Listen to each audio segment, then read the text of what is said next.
Hey, Anthony. Yeah. I heard Trump backed down on Greenland. Is that true?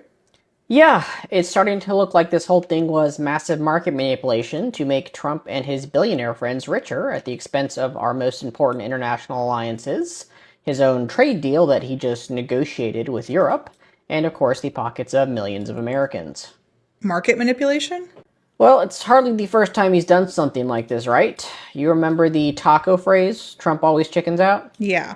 So that comes from the earlier days in his administration, and by that I mean a few months ago, where he was throwing out tariffs left and right at any country with a trade deficit with the United States, and then recalling them a few days later when the markets reacted poorly. So of course Wall Street started joking that Trump always chickens out whenever the markets crash, and while that's funny, I think the reality of the situation is that what we're actually seeing is insider trading. He crashes the market, him and his billionaire friends buy the dip, and then he reverses the tariff so that the market returns to its former state and they all make money again. Of course, that money doesn't come from nowhere. It comes from the retirement accounts, pensions, and investments of millions of Americans who were scared about the market instability that he is causing, and then losing their money as a result of that. Not that Trump has ever cared about taking money from the poor or anyone else.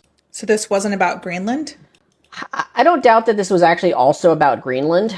I don't think that they are joking about that, and I'm not convinced by his latest claims that he isn't going to still try and use force to take it, especially given the thousands of Arctic-trained paratroopers that are apparently being told to prepare to activate across the country. But that hardly matters, right? Because joking or not, he's basically destroyed our alliances with NATO and the EU, and much of our global and economic military power for some more money for his rich friends and for supposed mineral and military rights that we basically already had in Greenland. It may be some time before we actually see the effects of that here in the US, especially if we don't actually end up invading Greenland. But the threats were made, they were allowed to continue by Congress and by the American people, and we can't take that back now.